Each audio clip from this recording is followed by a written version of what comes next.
Alors la sixième question bête, puisque la contre-stratégie gaullienne d'Europe indépendante sous influence française a été sabotée par les Allemands, que De Gaulle et le gaullisme ont été neutralisés en France, eh bien qu'est-ce qui s'est passé? Eh bien il s'est passé ce que nous constatons maintenant, c'est-à-dire une tour de Babel ingérable, devenue un glacis géopolitique américain. Et nous sommes en route vers le désastre absolu de notre nation. Je ne veux pas jouer les prophètes de l'Apocalypse, mais tous les Français comprennent que les choses vont de plus en plus mal. Tous les Français comprennent qu'il y a des choses qu'ils ne comprennent plus, qu'ils ne se reconnaissent plus dans leur propre pays. C'est cette guerre invisible, cette guerre inconnue dont parlait François Mitterrand et que je vous ai décrite en long, en large et en travers depuis maintenant le début de cette conférence pour essayer de vous faire comprendre ce qui se passe. Et ça nécessite du temps pour le comprendre. Parce que c'est une espèce de guerre nouvelle, d'un type totalement nouveau. Il faut donc du temps pour le comprendre. Nous avions l'Europe des 6 en 1962, l'Europe des 9 en 1973, après l'entrée du Royaume-Uni, de l'Irlande et du Danemark. Vous voyez, dans l'Europe des 6, la France était au centre des opérations. Avec l'Europe des 9, l'Europe se tourne vers le nord. Avec l'entrée de la Grèce en 1981, puis l'entrée de l'Espagne et du Portugal, elle se rééquilibre vers le sud. Mais à chaque fois, la France, dans l'Europe des 12, elle pèse évidemment en moitié moins que dans l'Europe des 6. Surtout avec des grands pays entrés comme par exemple l'Espagne, le Royaume-Uni. Et puis l'Europe des 15 en 1995 avec la Suède, la Finlande et l'Autriche, insensiblement, on va voir les pays anglophones ou ayant recours facilement à la langue anglaise qui vont se substituer à la France et à la langue française. Et puis après l'Europe des 15 en 1995, on passe à l'Europe à 25 en 2004 avec 10 nouveaux pays de l'Est, puisqu'à chaque fois les États-Unis sont là pour faire entrer de plus en plus d'États. Et puis après c'est l'Europe à 27 en 2007 avec l'entrée de la Bulgarie et de la Roumanie. En attendant l'Europe à 29 dans un futur dans quelques mois. Nous sommes en avril 2012. Vous savez que la Croatie, ça y est, c'est fait, c'est décidé, va entrer dans l'Europe dans quelques mois. Vous savez que ça sera le 28e, la Macédoine sera le 29e État. Il y a la Bosnie, l'Albanie qui sont sur les rangs, et puis également la Moldavie, et puis également l'Arménie, la Géorgie, et la Turquie qui entrera probablement avant 2020, ça sera l'Europe à 30, l'Europe à 33 avec peut-être l'Ukraine, la Géorgie et l'Arménie. Et à chaque fois, les États-Unis sont derrière pour faire entrer le maximum d'États. Vous me comprenez à quel point, d'ailleurs, le bobard que on vous raconte sur le fait que l'Union fait la force, c'est une monstruosité. Il y a d'ores et déjà dans l'Union européenne à 27, nous sommes déjà 500 millions de personnes. Les États-Unis ont 308 millions d'habitants. Si effectivement il fallait avoir le plus grand nombre d'habitants possible pour peser, alors les Américains feraient tout pour empêcher que l'Europe se développe. Et il fera entrer dardard le Canada, le Mexique, le Venezuela, le Panama, le Costa Rica dans les États-Unis d'Amérique.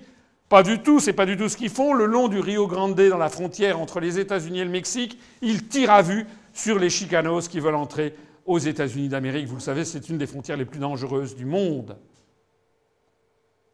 Donc si les Américains ne veulent pas fusionner avec le Mexique, alors qu'ils imposent à l'Europe d'accroître de plus en plus, ça veut bien dire, là aussi, qu'il y a une stratégie derrière, qui est celle que je vous ai décrite. Il n'y a aucun autre moyen de vous expliquer ce qui se passe. Alors ce qui se passe aujourd'hui, c'est ça. Il y a 27 États dans l'Union européenne. Je n'aurai pas l'impudence de vous demander d'ailleurs de me décrire tous ces États, parce que la grande majorité des Français ne le savent même plus. Il y a 27 États, il y a 23 langues officielles. L'allemand, l'anglais, le bulgare, le danois, l'espagnol, l'estonien, le finnois, le français, le grec, le hongrois, l'irlandais, l'italien, le letton, le lituanien, le maltais, le néerlandais, le polonais, le portugais, le roumain, le slovaque, le slovène, le suédois et le tchèque. Il y a désormais 3 alphabets. L'alphabet romain, hellénico-alphabéto, l'alphabet grec, Kyrillia, qui est l'alphabet cyrillique introduit par la Bulgarie.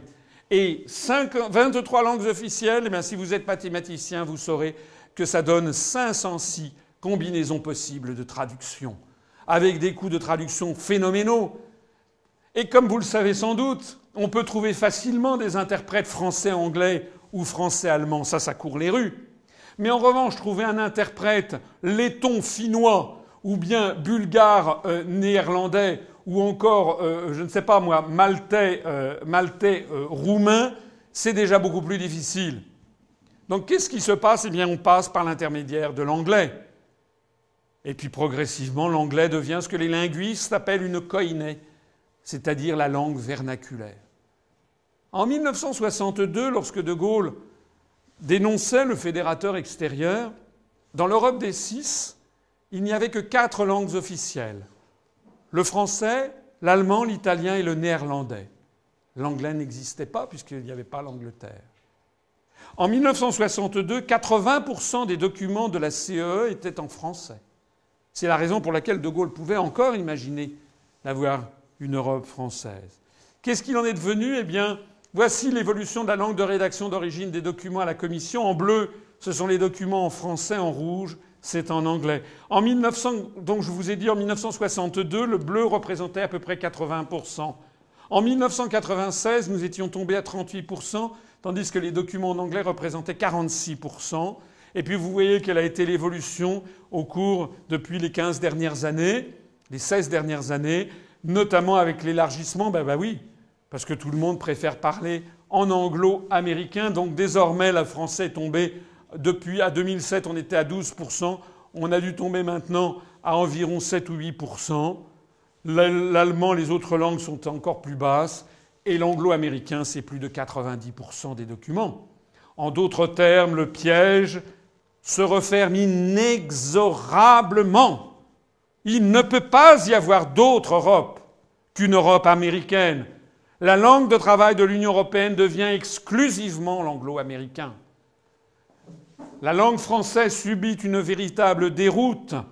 Or, imposer sa langue, c'est imposer ses valeurs et sa vision du monde. Vous avez vu d'ailleurs qu'on a reconnu en France que l'on pouvait déposer en France des brevets en langue étrangère, notamment en anglais. Ce qui, derrière la pelote de fil qu'on va dérouler derrière, c'est que si on peut déposer des brevets en langue anglaise en France, ce qui viole rien moins que le traité de Villers-Cotterêts de François Ier de 1523 qui imposait que tous les actes officiels en France fussent en français. Donc on revient sur 4 siècles d'histoire. Hein. On va déposer des brevets désormais en anglais en France, et si les brevets sont en France en anglais déposés, il faudra bien qu'il y ait des avocats qui puissent négocier ou traiter de ces brevets en langue anglaise en France. La débandade du français dans les instances européennes est corrélée à la débandade de la stratégie de la France en Europe et de sa place dans le monde. C'est pour ça que ce dont je parle, les gens disent « Ah, vous êtes un nostalgique, vous êtes ci, vous êtes ça ». Non.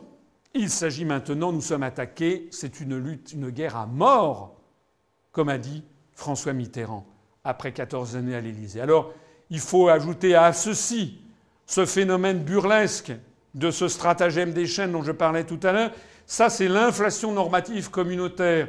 C'est le rythme de prolifération exponentielle, je dirais presque cancéreux, métastatique, du nombre de réglementations européennes. Ici, nous avons le nombre de pages au journal officiel des communautés européennes, donc le nombre de pages des règlements. Vous voyez que entre 1957 et 1969, départ de De Gaulle d'ailleurs, on était resté à quelques centaines de pages au total. Et vous voyez quelle est l'évolution avec les transferts, avec les nouveaux traités qui ont transféré de plus en plus de pouvoir et les élargissements. Actuellement, nous avons en 2011 250 000 pages de réglementations européennes. Actuellement, la réglementation européenne s'accroît d'environ 100 pages de plus par jour ouvrable, c'est-à-dire 12 pages supplémentaires par heure de travail.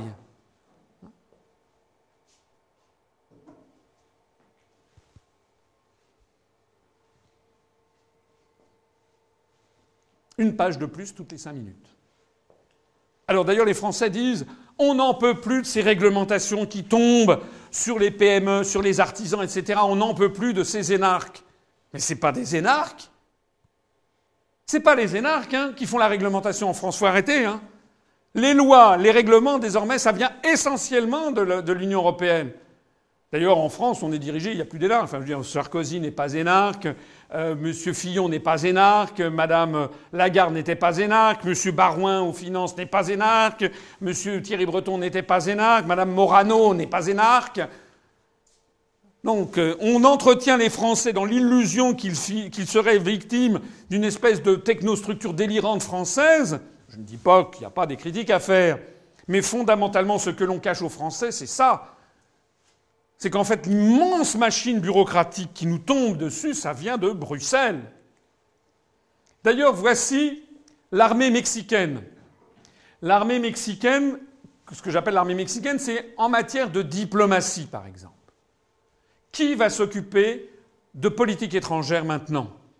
Eh bien, vous avez M. Van Rompuy, nouveau président permanent du Conseil de l'Union européenne. Je dis nouveau parce que vous savez que c'est une innovation du traité de Lisbonne. On avait dit au moment de la Constitution européenne, il faut que l'Europe parle d'une seule voix. Comme si le problème de l'Europe était qu'il manquait une voix. C'est pas le problème.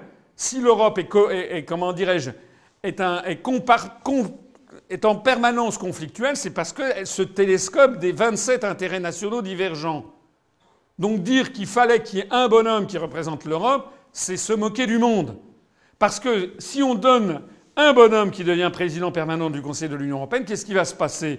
Eh bien, il va se passer que les chefs d'État et de gouvernement vont s'ingénier pour nommer à ce poste quelqu'un qui est un paltoquet, pour qu'il ne fasse d'ombre à personne. C'est ce qui se passe à l'Organisation des Nations Unies. À l'ONU, tous les États ont des intérêts nationaux tellement divergents qu'ils nomment comme secrétaire général de l'ONU quelqu'un qui s'envole au moindre souffle de vent. Vous avez vu M. Ban Ki-moon, qui est le secrétaire général de l'ONU. On n'a jamais vu un secrétaire général de l'ONU aussi couleur du muraille et évanescent, alors que pourtant la concurrence était rude.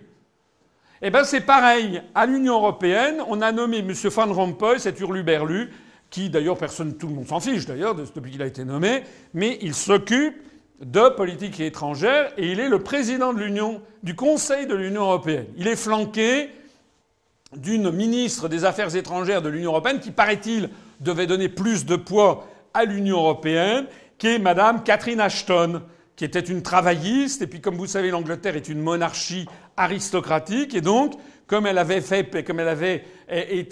bien manœuvré, elle a été anoblie par la reine d'Angleterre. Elle est devenue Lady Catherine Ashton of Upperland. Elle est baronne. C'est une baronne travailliste, comme je le dis souvent. À quand les duchesses marxistes-léninistes? Cette baronne travailliste, elle est la haute représentante de l'Union européenne pour les affaires étrangères et la politique de sécurité. Elle est de notoriété publique totalement incompétente, mais ce qui est certain, c'est qu'elle est complètement alignée sur les intérêts américains et atlantistes. Et puis, il faut y ajouter M. Barroso, le président de la Commission européenne, qui s'occupe aussi d'affaires étrangères.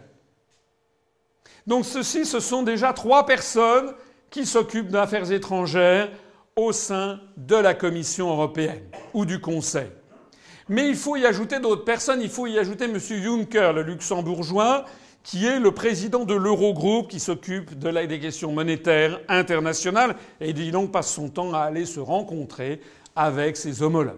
Il faut y ajouter cette curiosité, c'est qu'il y a un président non tournant de l'Europe, il est nommé pour 2 ans et demi, mais il y a un président tournant qui subsiste, qui est celui qui change tous les 6 mois, puisque tous les 6 mois, il y a un changement du pays qui fait la présidence du Conseil. Alors, au lieu de supprimer ce poste, puisqu'on avait créé un poste de 2 ans et demi, on l'a maintenu, avec des prérogatives inférieures. Donc vous avez un président qui tourne tous les 6 mois et un président du Conseil qui tourne tous les 2 ans et demi. On dirait un petit peu, vous savez, le système solaire, et donc c'est pratiquement des calculs d'astrologie pour savoir les planètes à quels endroits elles en sont. Et puis n'oubliez pas qu'il faut y ajouter aussi les chefs d'État et les chefs de la diplomatie des autres pays. En France, par exemple, nous avons le président de la République française, M. Sarkozy, en ce 27 avril 2012, et M. Juppé, ministre des Affaires étrangères. Eh bien, figurez-vous qu'ils font de la politique étrangère. C'est d'ailleurs l'un des intérêts principaux de la fonction de président de la République, et c'est l'intérêt exclusif du rôle de ministre des Affaires étrangères. Donc, si on voulait que l'Europe parle d'une seule voix, il faudrait supprimer purement et simplement le poste de ministre français des Affaires étrangères. À quoi ça sert de le maintenir si on veut que l'Europe parle d'une seule voix? Si on le maintient, c'est bien parce que la France a des intérêts nationaux qu'elle ne peut pas ignorer. Et il n'y a pas que la France, puisque Madame Merkel, la chancelière allemande, fait de même avec le ministre allemand des Affaires étrangères. D'ailleurs, je vais vous poser une petite question. Qui est le ministre allemand des Affaires étrangères? Comment s'appelle-t-il? C'est quand même assez curieux. Nos ancêtres, nos parents, nos grands-parents, en 1935, si on leur disait qui est le ministre des Affaires étrangères d'allemand, ils le savaient. Il s'appelait M. Ribbentrop. Si on leur demandait qui était le ministre des Affaires étrangères anglais, ils le savaient aussi. C'était M. Chamberlain. Maintenant, on ne sait même plus. Alors on sait quel est le ministre des Affaires étrangères américain, Mme Hillary Clinton. Mais on ne sait même plus quel est le nom des ministres des Affaires étrangères, pour même pas dire le nom des chefs de gouvernement des États d'Europe. C'est très intéressant comme remarque. Ça veut dire que loin, la construction européenne est censée nous rendre plus proches, elle nous rend de plus en plus éloignés et indifférents les uns des autres. Le ministre des Affaires étrangères allemand s'appelle M. Guido Westerwelle. Il nous tire la langue sur cette photo. Il faut y ajouter le Premier ministre britannique, qui est le ministre des Affaires étrangères britannique, qui s'appelle M. William Hague. Il faut y ajouter le Premier ministre espagnol. Monsieur, il s'appelle comment d'ailleurs le Premier ministre espagnol? M. Rajoy et M. Garcia, qui est le ministre des Affaires étrangères espagnol. Il faut y ajouter M. Mario Monti, le président du Conseil italien, et M. Terzi di Sant'Agata, qui est le ministre des Affaires étrangères italien. Il faut y ajouter aussi le président polonais, le Premier ministre polonais, M. Tusk. Il faut y rajouter le président Messiar de Slovaquie, le président de Roumanie, M. Václav Klaus, de République tchèque, leur ministre des Affaires étrangères, etc., etc., etc. Bref. Si l'on additionne le nombre de chefs d'État, de chefs de gouvernement, de ministres des Affaires étrangères, de ministres des Affaires européennes, plus les dirigeants des institutions européennes, qui sont tous censés s'occuper des affaires étrangères et qui sont tous censés parler d'une seule voix, eh bien nous parvenons exactement à plus de 100 responsables gouvernementaux qui parlent 23 langues différentes et qui sont tous censés parler d'une seule voix. Voilà comment marche l'Union européenne, plus exactement comme elle ne marche pas. L'autoblocage est parfait. C'est celui qui a été réfléchi, médité dès la fin de la Seconde Guerre mondiale par les États-Unis d'Amérique et qui parvient à quelque chose d'absolument convaincant. Nous faisons bon accueil à une Europe vraiment unie, comme le disait George Bush à l'université de Varsovie le 15 juin 2001. En effet, ils ont de quoi rigoler. Il y a de quoi éclater de rire de voir les États-Unis qui nous forcent à intégrer de plus en plus d'États. Et plus on intègre d'États, et plus nous sommes ligotés dans un truc qui est ingérable. Et nous sommes en train de disparaître. Comme acteurs de l'histoire, d'ailleurs, jamais, depuis le Moyen-Âge, les pays d'Europe n'ont pesé aussi peu qu'actuellement. Il y a 7 ans, M. Sarkozy, dans le journal Libération, le 22 avril 2005, avait fait cette confidence. Si vous votez non au référendum de 2005, ça ne vous fera même pas plaisir. Vous allez garder l'Europe telle qu'elle est et vous allez continuer à mourir. Ou alors votez oui, de toute façon, ça ne peut pas être pire qu'aujourd'hui. Vous voulez changer d'Europe, votez oui. Alors, moi, de cette déclaration, je retiens plusieurs choses. Quand M. Sarkozy dit « si vous votez non, ça ne vous fera même pas plaisir », il ment. Moi, j'ai voté non, ça m'a fait très plaisir, d'autant plus que 55% des Français ont voté non. Ensuite, quand il disait en 2005 « de toute façon, ça ne peut pas être pire qu'aujourd'hui », il mentait, puisque la situation en 2012 est beaucoup plus grave qu'elle n'était en 2005. Et d'ailleurs, si nous continuons comme ça, en 2019, elle sera encore beaucoup plus grave qu'en 2012. Mais surtout, ce que je retiens de tout ceci, c'est que M. Sarkozy, qui n'était pas encore président de la République à l'époque, il savait. Il savait. Vous allez garder l'Europe telle qu'elle est, vous allez continuer à mourir. De toute façon, ça ne peut pas être pire qu'aujourd'hui. Voilà ce que disent en confidence nos dirigeants. Alors là, je cite M. Sarkozy, mais je peux vous assurer que dans les allées du pouvoir, à l'UMP, au PS, au MoDem, et tout le monde, les hauts fonctionnaires, les dirigeants politiques savent que c'est une catastrophe. Ils le savent parfaitement. Combien j'ai vu de gens, par exemple de hauts fonctionnaires ou de dirigeants, dire depuis l'élargissement de 2004, depuis qu'on est passé de 15 à 25 puis 27, ça ne marche plus du tout. On n'aurait jamais dû faire cet élargissement. J'ai entendu plusieurs ministres, des hauts fonctionnaires me dire tous la même chose. Et quelle est la conclusion qu'ils en tirent ? Eh bien, on va passer de 27 à 28 avec l'entrée de la Croatie. C'est-à-dire qu'ils font le diagnostic qu'on n'aurait jamais dû faire cet élargissement et ils laissent procéder à une nouvelle adhésion, ce qui prouve qu'ils n'ont plus les manettes. Ce qui prouve que ceux qui décident, ce sont d'autres qu'eux. Il n'y a plus en France quelqu'un qui décide de l'avenir de la Maison France. La stratégie nous a été volée. Alors la question, c'est que tous les dirigeants européens savent pertinemment que l'Europe à 27 est ingérable et qu'elle nous conduit au désastre. Ils le savent. Ils le savent. Alors pourquoi le cachent-ils au peuple ? Eh bien tout simplement parce qu'ils manquent de courage, que ce sont des carriéristes. Ils savent que s'ils l'avouaient en public, ils seraient aussitôt diabolisés dans les médias qui sont verrouillés par les intérêts euro-américains. C'est d'ailleurs ce qui m'est arrivé, puisque je me suis retrouvé dans un placard administratif à partir du moment où j'ai commencé à dire ce qui était la vérité. Alors la 7e question bête, qu'est-ce qui assure aux Américains qu'ils continueront à être le syndic extérieur de l'immeuble Europe ? Eh bien, la réponse, c'est l'infiltration de la Commission européenne par les relais d'influence américains. Le président de la Commission européenne, j'en ai déjà parlé, c'est M. Barroso, qui est portugais. M. Barroso, quand il était jeune, en 1974, il était étudiant, il était président de l'Union des étudiants maoïstes. En 1974, il y a la révolution des œillets, comme on a dit, au Portugal. Sans doute d'ailleurs, les Américains étaient peut-être un peu derrière, c'est pas impossible.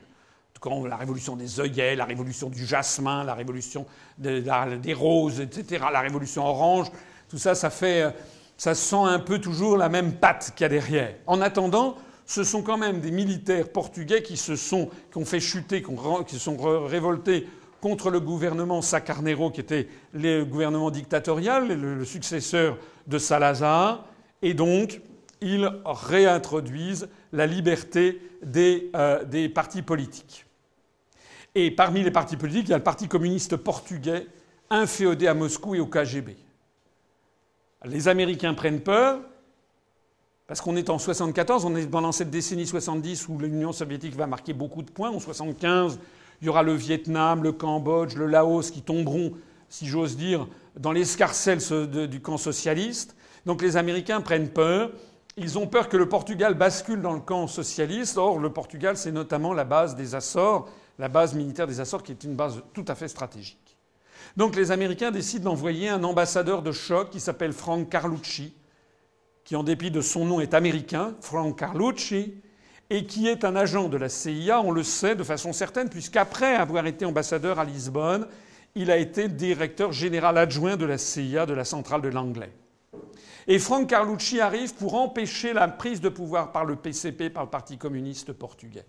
Et selon le théorème les ennemis de nos ennemis sont nos amis, eh bien il repère très vite Barroso, qui est le président de l'Union des étudiants maoïstes. D'ailleurs, beaucoup de mouvements maoïstes ont toujours été proches des intérêts américains, puisqu'ils étaient les principaux opposants à gauche des partis communistes qui étaient inféodés à Moscou. J'ai parlé tout à l'heure de Cohn-Bendit, qui était maoïste. J'aurais pu parler de Serge July, d'Edoui Plenel, le directeur du Monde.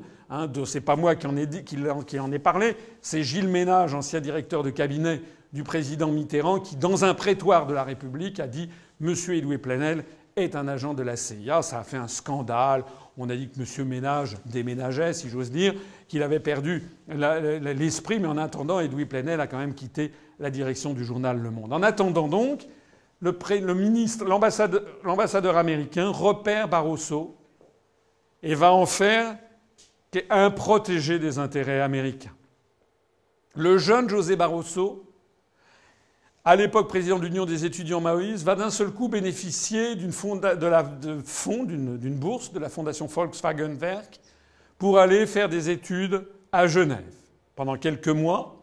Et ensuite, il traverse l'Atlantique, il devient boursier de l'OTAN pour aller faire des études à Georgetown University. Alors c'est quand même assez fort quand vous êtes président de l'Union des étudiants maoïstes de vous retrouver 1 an et demi après boursier de l'OTAN pour aller à Washington, à Georgetown University, qui est un peu l'équivalent de l'ENA américaine, mais une ENA où on formerait également les agents de la CIA, puisque beaucoup d'anciens de la CIA ont été profs à Georgetown et réciproquement. Et puis après, on va orchestrer, les Américains vont commencer à orchestrer la montée en puissance de la carrière de M. Barroso, selon la théorie américaine de la self-fulfilling prophecy, c'est-à-dire de la prophétie autoréalisatrice. Donc M. Barroso va commencer à faire de la politique et il va se pointer au congrès de Davos, au sommet de Davos, et d'un seul coup, tous les journaux, européens, américains, etc., journaux économiques, vont tous faire le même type de papier en disant « il y a une étoile montante extraordinaire au Portugal, un type fantastique qui est vraiment, ça sera probablement un jour le Premier ministre du Portugal ». Donc à force de dire ça, bien ça en entretient une espèce d'image qui s'entretient jusqu'à devenir réalité. Hein, on a vu ça récemment, d'ailleurs, en France, avec une espèce d'orchestration sur le thème que M. Dominique Strauss-Kahn était un type fantastique en matière économique et financière, on ne pouvait pas se passer de ses talents. Alors que les talents de M. Strauss-Kahn, j'aimerais qu'on me les montre, aussi bien quand il était à la tête de la France qu'au FMI. Mais tout le monde, même à droite, tout le monde répétait comme ça, comme si l'idée venait de même. Ah oui, c'est dommage, Strauss-Kahn, quand même, c'est vraiment un type très fort en matière économique et financière. Mais il n'avait pas de bilan pour cela. Donc c'est ce qu'on a fait avec M. Barroso. Et bien, à force de le dire, c'est devenu un fait. Donc M. Barroso a fini par devenir Premier ministre portugais. Et il est resté célèbre dans son pays pour un scandale. Alors qu'il était Premier ministre, il a voulu en 2003 vendre de gré à gré la Société nationale de pétrole du Portugal, c'est-à-dire un des joyaux du patrimoine public portugais. Il a décidé de le vendre de gré à gré. Pour ceux d'entre vous qui ne savent pas ce que ça veut dire, je décide de le vendre à qui je veux, au prix que je veux. C'est un peu comme si le président de la République française décidait de vendre le château de Versailles pour 15 000 € à un copain. Non. D'abord, on ne vend pas le château de Versailles, c'est le patrimoine public. Et deuxièmement, si on veut vendre une société publique, au moins on doit mettre ça aux enchères et qu'il y ait le maximum de gens qui enchérissent pour le vendre le plus cher possible. Non, là, c'était de la vente de gré à gré. Et à qui a-t-il voulu le vendre de gré à gré ? Au groupe Carlyle. Le groupe Carlyle dirigé par Frank Carlucci. Lequel Frank Carlucci, après avoir été ambassadeur des États-Unis à Lisbonne en 1974, était devenu directeur général adjoint de la CIA, puis termine maintenant sa carrière comme directeur général du fonds Carlyle, qui est un fonds d'investissement qui gère la fortune de la famille Bush, qui est une famille texane que vous connaissez peut-être. Vous ne connaissez pas la famille Bush ? Et qui est copine avec une famille saoudienne qui s'appelle Ben Laden. Et donc le fonds Carlyle gère les avoirs financiers de la famille Bush et de la famille Ben Laden. Alors comme ceci a fait scandale à l'époque, les députés notamment du Parti communiste portugais ont fait scandale, eh bien l'affaire ne s'est pas faite. Il y a eu des élections et Barroso a été chassé par les Portugais. Chassé par la porte, il rentre par la fenêtre puisqu'il a été nommé par les dirigeants européens président de la Commission européenne en 2005. Donc ça fait maintenant 7 ans qu'il est président de la Commission européenne et tout le monde sait, dans les allées du pouvoir, que c'est un homme qui est très très proche des intérêts américains. Le président de la Commission européenne a ce pédigré. C'est quelqu'un qui a beaucoup plus d'influence sur notre vie que le président de la République française, que les Français élisent en croyant qu'ils élisent quelqu'un qui a du pouvoir. Dans cette petite galerie de portraits que je vous propose de jeter un œil sur cette dame, commissaire néerlandaise, commissaire européenne, qui s'appelle Nelly Kroes. Elle est actuellement chargée de la société numérique, mais dans la commission précédente où elle figurait déjà, elle était chargée de la concurrence où elle avait un poste tout à fait éminent. Elle avait un poste tout à fait éminent. On l'a vu en 2005 lorsque le Premier ministre français de l'époque, M. de Villepin, a été confronté à l'affaire ArcelorMittal. Vous savez qu'Arcelor, c'est la sidérurgie française, plus exactement franco-luxembourgeoise, et qui a été rachetée par une société anglo-indienne avec M. Lakshmi Mittal, qui est un Indien à la tête de cette entreprise. Donc M. de Villepin, à l'époque, avait dit, il avait d'ailleurs 75% de la population française qui le soutenait, qu'il fallait garder Arcelor dans le giron franco-luxembourgeois, qu'il fallait rétablir du patriotisme économique et qu'il avait décidé de prendre un décret anti-OPA pour protéger les secteurs les plus sensibles des rachats étrangers. J'étais à l'époque délégué général à l'intelligence économique au ministère des Finances et on avait commencé à me saisir, me demander mon avis. Venant de Matignon, ça n'a pas duré 48 heures puisque Madame Creuse, commissaire chargée de la concurrence, qui était en voyage à Londres, a immédiatement, ayant eu vent des informations venant de Paris, convoqué la presse pour dire ceci. Confrontés à l'insécurité et à une perte de confiance collective, certains politiques sont prompts à rechercher des politiques régressives de repli sur soi. Ils veulent protéger des champions et des marques nationaux ou même européens des assauts du marché mondial pour relancer les canards boiteux de l'industrie. Nous ne pouvons pas nous permettre d'être complaisants face à la résurgence actuelle de la rhétorique protectionniste. Le risque est à la fois réel et urgent. Donc la commissaire européenne s'est indignée que l'on puisse protéger des champions nationaux, des champions industriels nationaux, et même européens. Le fait que l'Europe protège une sidérurgie franco-luxembourgeoise est apparu comme un scandale. Il fallait absolument jouer le jeu du marché et donc que ça tombe aux mains d'une entreprise anglo-indienne. C'est comme ça que ça se passe à l'Union européenne. Le résultat, c'est que c'était le 14 septembre 2005. Elle a traversé le Channel et elle est venue dire à M. de Villepin que son projet de décret devait être mis au panier, ce qui a été le cas. D'ailleurs, c'était contraire aux traités européens. Alors, qui est cette dame qui a eu ce pouvoir de faire plier le Premier ministre français qui, sur ce dossier-là, je ne suis pas là pour chanter les charmes de M. de Villepin, dont je n'oublie pas que, par ailleurs, il a été le ministre des Affaires étrangères au moment de la Constitution européenne, qu'il a approuvé. Il a approuvé le principe de la Constitution européenne. Il a ensuite approuvé le principe du traité de Lisbonne. Donc que l'on ne se méprenne pas sur mes propos, mais moi je dis ce qui est vrai. Et donc là, en l'espèce, M. de Villepin était soutenu par 75% des Français. Et donc qui est cette dame qui a eu ce pouvoir ? C'est une Néerlandaise qui, avant d'être commissaire européenne, émargeait dans 40 conseils d'administration, essentiellement américains, de sociétés américaines, avec notamment PricewaterhouseCoopers, qui est un cabinet d'audit et de consultance, qui est un des paravents des services secrets américains, de sources sûres, je le sais. Deuxièmement, de McDonald's. Troisièmement, parmi beaucoup d'autres. Alors elle était, je crois, dans le conseil d'administration de Thales, une entreprise française. Alors certains Français se rassurent en disant mais elle était dans le conseil d'administration de Thales. Ça ne veut rien dire. D'abord, ça ne veut pas dire Thales, c'est une société d'origine française, mais au capital duquel il y a des fonds d'investissement de nombreux pays, notamment américains. Mais surtout, elle était au conseil d'administration de sociétés du complexe militaro-industriel américain, notamment Lucent Technologies, et également Lockheed Martin qui fabrique les F-16. Lockheed Martin dont le slogan, le baseline, comme on dit en américain, « We never forget who we're working for », ça veut dire « Nous n'oublions jamais pour qui nous travaillons ». Écoutez, c'est formidable d'avoir au moins cette devise quand on est commissaire chargé de la concurrence.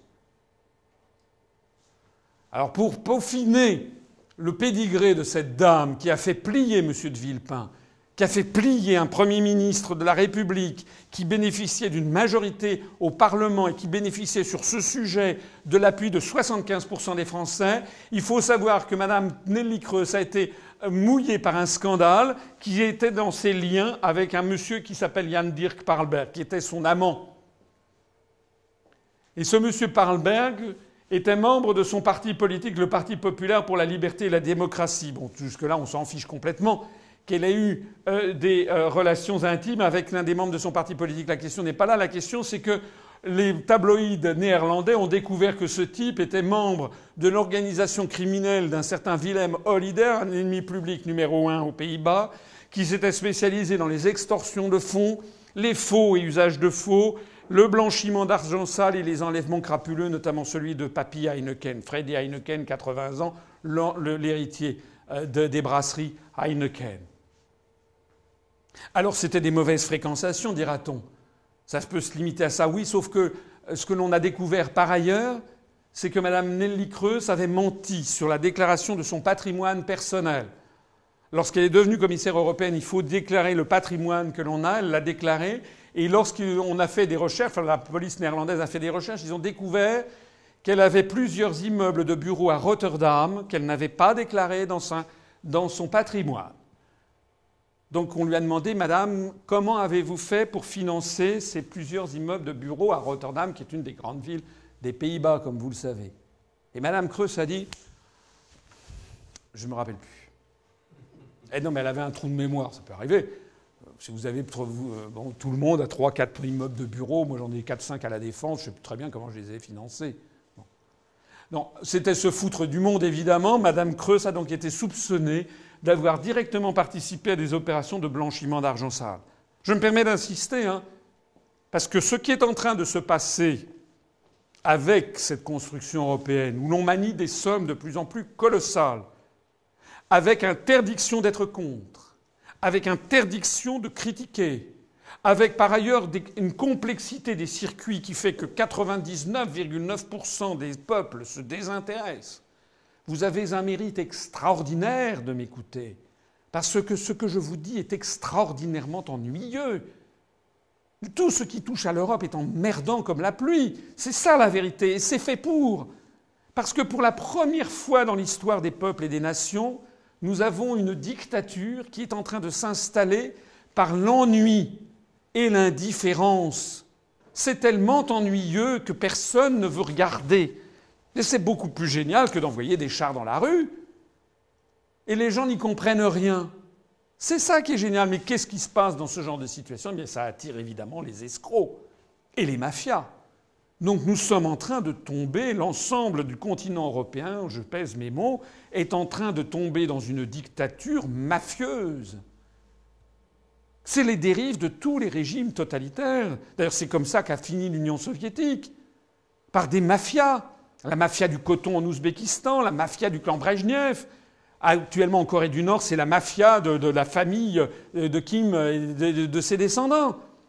Eh bien, c'est la même chose qui est en train de se produire en Europe.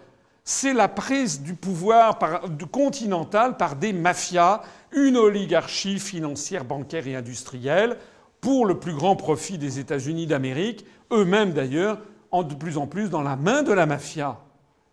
En attendant, eh bien, je peux vous dire qu'en France, il y avait une instruction judiciaire qui a été ouverte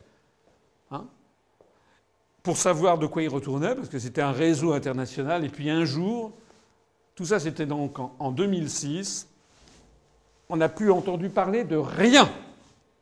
Voilà. C'est plus. Donc sans doute elle a dû retrouver les emprunts qu'elle a fait à la caisse d'épargne pour s'acheter ses immeubles. On n'a plus entendu parler de rien. En tout cas, elle a été rétrogradée dans la commission Barroso numéro 2. Elle est passée à un poste beaucoup plus honorifique, beaucoup moins important. Ça veut donc dire que sans doute, il y avait des choses qui devaient sentir très très mauvais et qu'on l'a mise un petit peu moins en avant qu'elle ne l'était. Monsieur Maroš Šefčovič, commissaire slovaque, chargé des relations interinstitutionnelles et de l'administration, pédigré, Université Stanford, Hoover Institution de la Californie, Della Carnegie Associates. États-Unis. Monsieur Šefčovič, qui est un Slovaque, chargé de l'administration, s'est rendu célèbre, si l'on peut dire, dans le petit Landerneau. Il a été interviewé par l'agence européenne Euractiv.com qui est allée l'interviewer. Vous pensez comme tout le monde s'en fiche éperdument de monsieur Šefčovič. Vraiment, d'ailleurs, je pense que personne n'avait jamais entendu parler de son existence avant que je ne vous en parle. C'est quand même un homme important puisqu'il est commissaire européen chargé de l'administration. Et donc, il a été interrogé le 4 juin 2010... excusez-moi, le 6 mai 2010, par des journalistes de cette agence de presse. Et voilà ce qu'il a dit.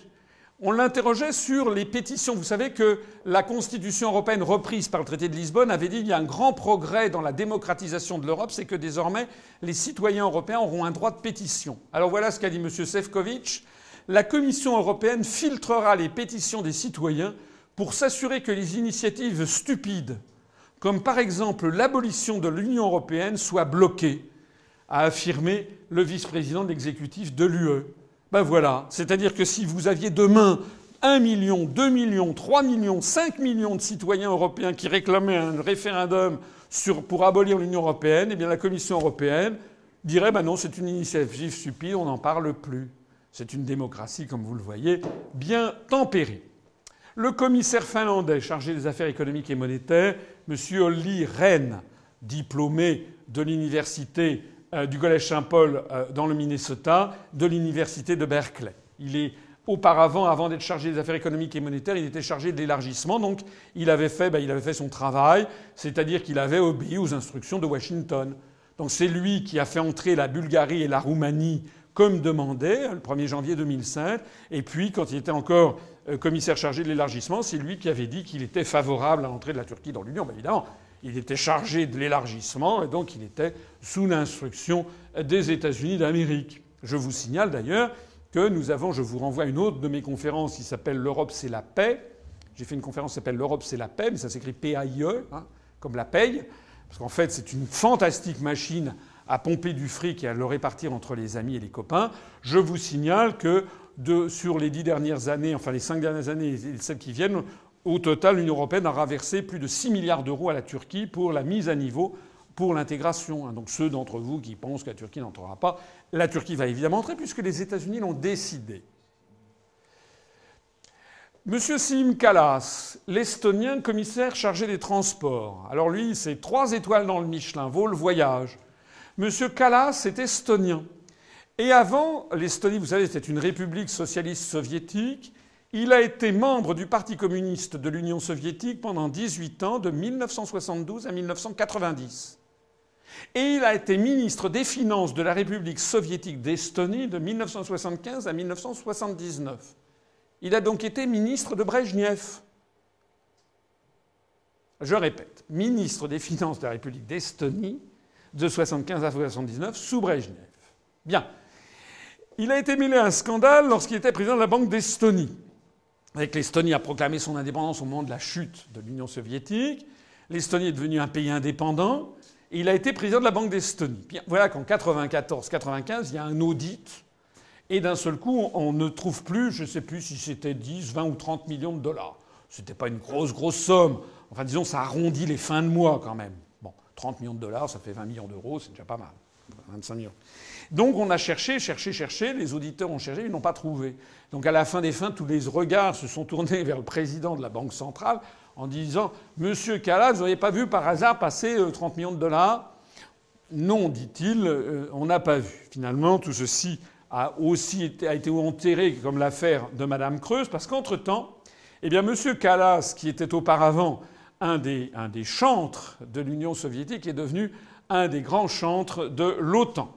Il a négocié l'entrée de l'Estonie dans l'OTAN et dans l'Union européenne. Il est devenu vice-président de la Commission européenne. Il est très très proche de son ami qui était le président Bush. Voilà. Donc monsieur, je ne suis pas sûr qu'avant d'écouter cette conférence, vous saviez que ce monsieur qui est vice-président de la Commission européenne est un ancien ministre de Brejnev. J'ajouterai maintenant, pour aller vite, le commissaire espagnol, M. Almunia, chargé de la concurrence. Auparavant, il était chargé de l'euro. Lui, il a suivi le programme Senior Managers in Government de la Kennedy School of Government de l'université de Harvard au Massachusetts, États-Unis d'Amérique. Je vous signale que M. Lewandowski, le commissaire polonais chargé du budget, est quant à lui diplômé de l'université de Harvard aux États-Unis. Je vous signale que le commissaire hongrois, M. Andor, chargé de l'emploi, des affaires sociales et de l'insertion, est diplômé de l'université du Wisconsin aux États-Unis d'Amérique. Enfin, je ne vais pas vous passer tout ce petit monde en revue. Je voudrais simplement faire avec vous ce qui est assez naturel de faire et que je suis, semble-t-il, le seul à avoir eu l'idée de faire. C'est un camembert statistique pour voir parmi les 27 commissaires européens qui pense quoi. Donc nous avons un commissaire, c'est-à-dire la Commission, c'est le vrai gouvernement, gouvernement de l'Europe, qui d'ailleurs, au mépris de la séparation des pouvoirs chère à Montesquieu, mélange à la fois l'exécutif et le législatif, puisque c'est à la fois le gouvernement, mais c'est également, elle a le monopole de l'initiative des directives qui sont des véritables lois européennes. Le français représente 1 sur 27, ça fait 3,7%. Prenez ce camembert statistique avec des précautions d'usage, parce que, en fait, ce que je vais vous dire dépend un peu de chaque sujet. En gros, selon les sujets, il y a souvent 3, 4 commissaires qui sont proches des intérêts français. L'italien, le portugais, en général les pays du Sud, mais pas toujours. Ça dépend. Le belge, ça dépend. Donc on peut estimer en gros que sur chaque problématique, la France peut compter sur son commissaire et puis un commissaire, environ 3-4 commissaires, ça fait 14%. L'Allemand, lui, le commissaire allemand, il se trouve, je ne fais pas du tout de germanophobie, moi j'aime bien les Allemands, mais il se trouve que sur quasiment tous les sujets, nous sommes en désaccord.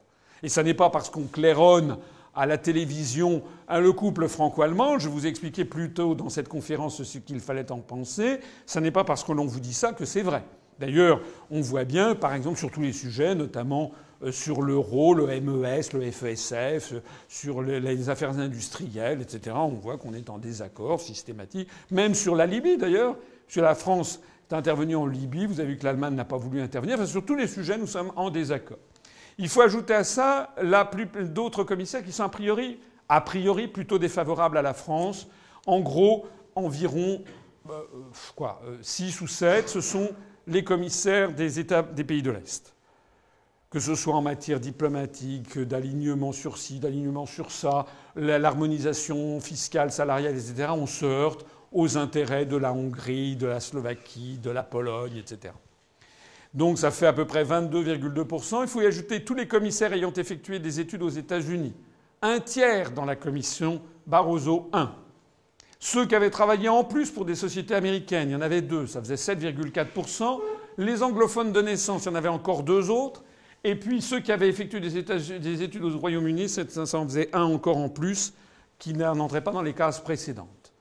Donc en gros, on peut considérer qu'on a, sur à peu près tous les sujets, les commissaires proches des vues américaines représentent plus de 80% du total.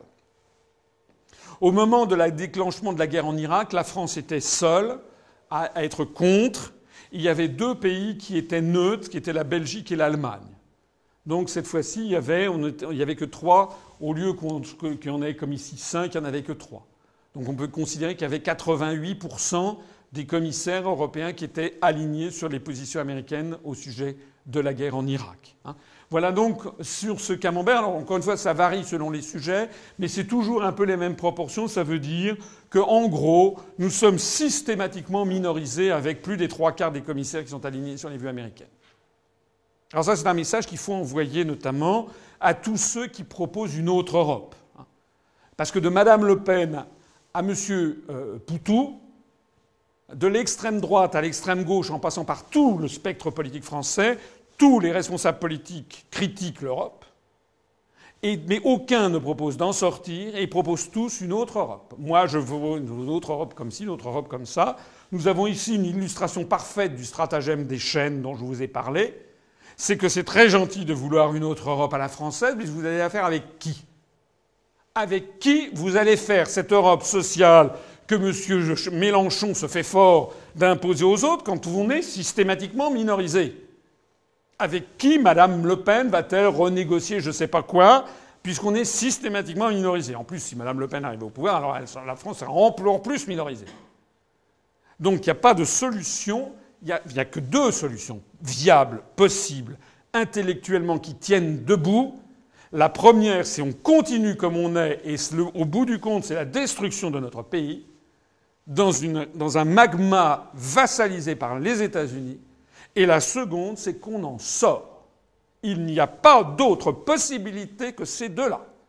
Et tant que les Français ne l'auront pas compris cette problématique, eh bien nous continuerons à rester dans la version numéro 1, et donc en rêvant d'une autre Europe. Vous savez que ça fait plus de 30 ans que le Parti socialiste fait des campagnes à chaque élection européenne en proposant de changer l'Europe, eh bien nous aurons de plus en plus le développement de la situation catastrophique que je vous ai décrit. Alors, je vous ai parlé des commissaires européens, c'est-à-dire des icebergs, mais il faudrait aussi que j'aie le temps, ce que malheureusement je n'ai pas, de vous parler de la partie immergée de l'iceberg, qui sont les fonctionnaires européens.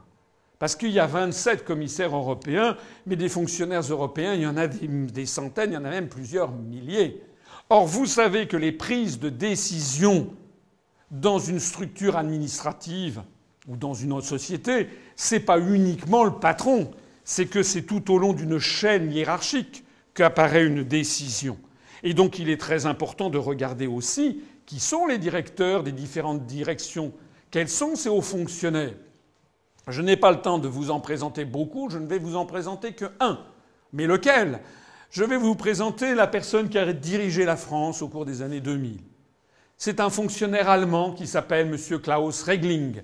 Il a été pendant pratiquement toutes les années 2000 le directeur général des affaires économiques à la Commission européenne. À ce titre, il a fixé la politique économique et sociale de la France, lui, avec les fonctionnaires qui l'entouraient. Il y avait peut-être une secrétaire française, un cadre luxembourgeois, un autre cadre qui était espagnol, un autre polonais. C'est probable. Donc je ne veux pas dénoncer le fait spécialement qu'il soit allemand. Je veux simplement vous faire toucher du doigt le processus de fonctionnement. Nous avons donc une technocratie qui n'a été élue par personne, qui n'a aucun lien national, qui ne correspond en rien à la volonté du peuple français, qui donc édicte, et qui a édicté par le rapport COM 2003 du 8 avril 2003 quelles devaient être les grandes orientations de politique économique de la France, en vertu d'ailleurs de l'application des traités européens, notamment du traité de Maastricht et des successeurs, qui prévoit justement l'obligation de faire converger les grandes orientations de politique économique, les GOPE, en fonction pour essayer de viabiliser l'euro, la monnaie européenne. Donc qu'est-ce qu'avait décidé M. Regling dans ce rapport en 2003 ? Premièrement, abaisser le déficit public français sous la barre de 3% du PIB. Vous vous rappelez, on nous a bassiné avec ça pendant des années, jusqu'à ce qu'en 2008, il y ait la crise économique et financière d'un seul coup. Comme il fallait sauver les banques, à ce moment-là, on n'en a plus du tout parlé.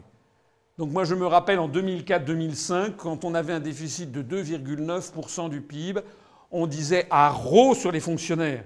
Paraît-il que c'était les fonctionnaires français qui ne fichaient rien et qui vivaient de façon sardanapalesque dans des espèces de palais des mille et une nuits. C'était les ministères français.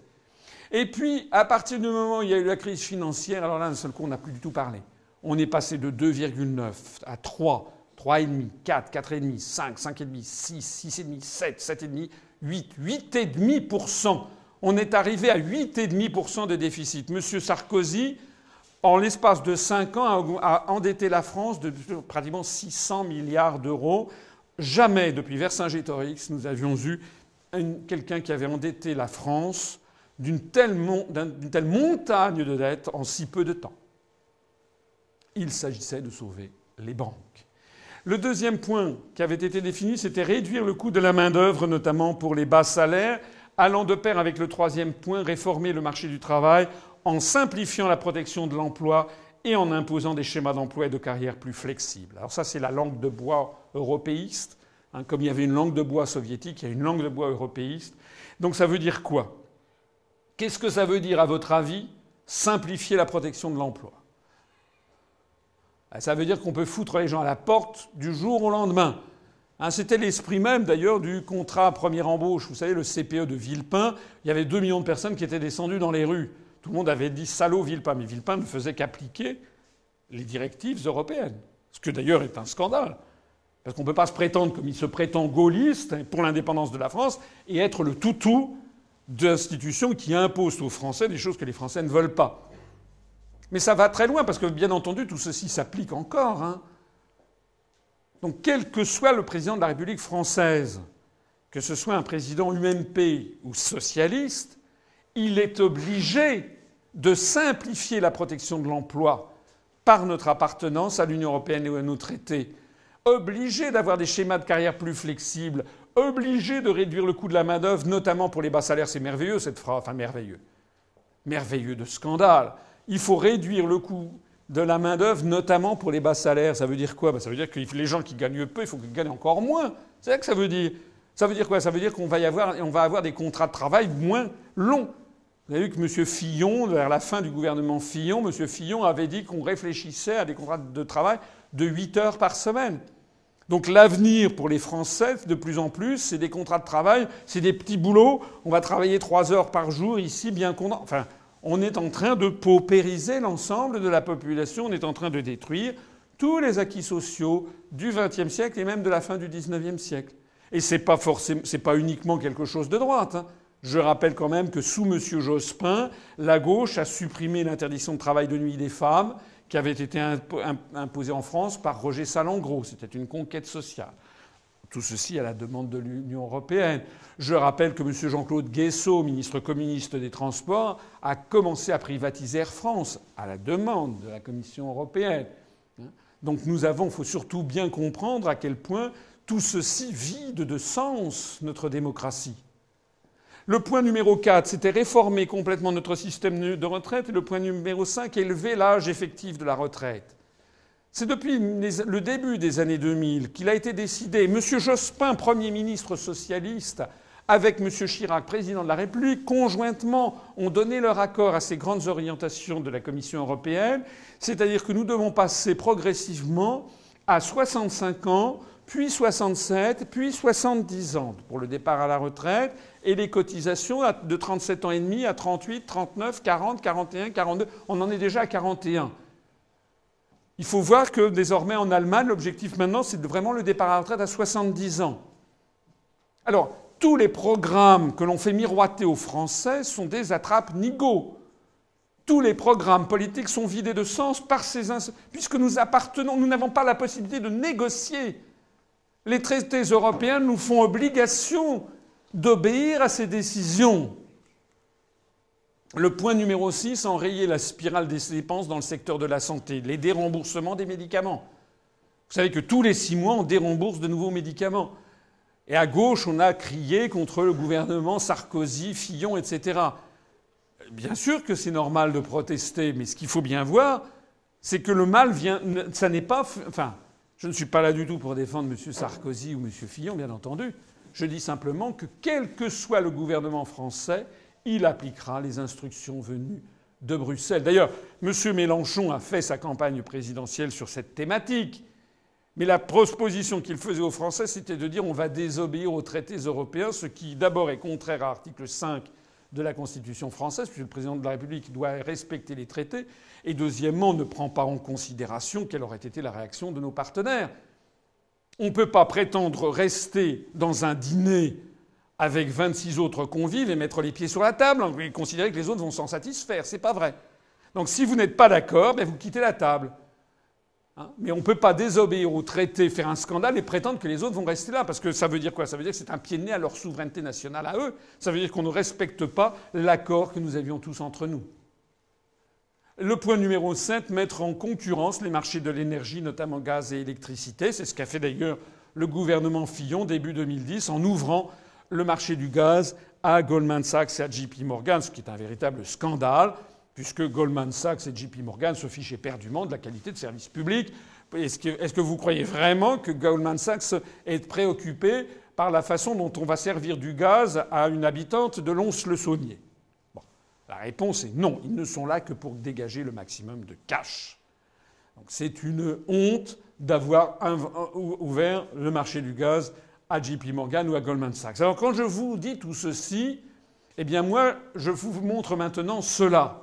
Ceux-là, ce sont mes compatriotes dont on se moque, dont les syndicats français se moquent éperdument. Parce que ça, c'est tout. Vous savez, tout au long de l'année 2010-2011, on a fait circuler, descendre dans la rue des milliers, des dizaines de milliers de Français pour protester contre la réforme des retraites. Il y avait la CGT, la CFDT, etc. Ça se passe boulevard Beaumarchais à Paris, près de la place de la Bastille, c'est pas très loin de chez moi. J'étais allé voir cette manifestation, j'avais récolté des tracts. Mais ce qui est fascinant dans tous ces tracts et dans toutes ces manifestations, c'est que les Français, les syndicats les faisaient descendre pour manifester contre Sarkozy et Wörth. Pas un seul tract ne disait qui a décidé la réforme des retraites, c'est la Commission européenne. Et quand vous en parlez à un dirigeant syndical, il vous dit « Ah oui, c'est peut-être vrai, mais de toute façon, on ne peut pas sortir de l'Europe. » Parce que je dis « Mais pourquoi ne sortons-nous pas de cette, de ce carcan de dictature ?» Aussitôt « Mais vous êtes d'extrême droite. » Non, je ne suis pas du tout d'extrême droite, justement. Mais quelle est la réponse officielle des syndicats? Non, nous devons rester dans l'Europe et nous devons changer l'Europe. Nous devons avoir une autre Europe. On reboucle sur ce que je vous ai dit tout à l'heure, mais vous allez la faire avec qui, cette autre Europe, quand vous avez 80% de nos partenaires qui sont complètement alignés sur la vision ultralibérale de l'économie, notamment tous les pays de l'Est. Vous allez la faire avec qui? À force de dire aux syndiqués qu'il faut rester dans l'Europe et se battre pour une autre Europe, les syndicats, en fait, accompagnent la destruction de nos acquis sociaux. Et ça, c'est peut-être ce qu'il y a de plus terrible, c'est que l'ensemble du système médiatique, politique et syndical français est complice de la situation. Parce que les 5 plus grands syndicats français, la CGT, la CFDT, Force ouvrière, l'UNSA et la CFTC, sont tous les 5 membres de la Confédération européenne des syndicats, la CES, dirigée par M. John Monks, qui est entièrement financée par la Commission européenne. Et j'aurai l'occasion de développer, je l'ai déjà présenté dans mon programme présidentiel, mais de montrer comment la Commission européenne finance les syndicats français ou autres, mais notamment ces syndicats, pour qu'ils fassent passer à leurs troupes une formation sur la nécessité des réformes indispensables de structure. Donc nous n'avons plus de syndicats qui sont des syndicats qui défendent l'intérêt des salariés. Nous avons des syndicats jaunes. Moi, je les appelle les syndicats bleus à étoile d'or. On a réinventé les syndicats jaunes. La vérité, c'est celle-là. Je ne parle pas de Sud, qui ne fait pas partie de la CES, mais la vérité, c'est celle-là. C'est que la CGT n'a plus rien à voir avec ce qu'était la CGT des années 60. D'ailleurs, les leaders syndicaux vivent très confortablement. La CGT, la CFDT, FO, l'UNSA et la CFTC sont en fait les relais de la construction européenne. Donc ils font descendre les Français dans la rue, derrière des petits fanions, en protestant contre Wörth, etc. Et puis, au bout du compte, après avoir fait 2, 3 manifestations, bon, allez, on range les drapeaux, et puis, bon, ben, camarades, on est bien obligé de... Voilà. Ils ont en réalité servi de paratonnerre pour distraire la colère des Français et l'annihiler. C'est comme ça que ça se passe. Donc, comme au théâtre de Guignol, les responsables politiques et syndicaux incitent les Français en colère à s'en prendre à des marionnettes dépourvues de tout vrai pouvoir. Méchant Sarkozy, méchant Wörth, méchant Jospin, méchant Villepin.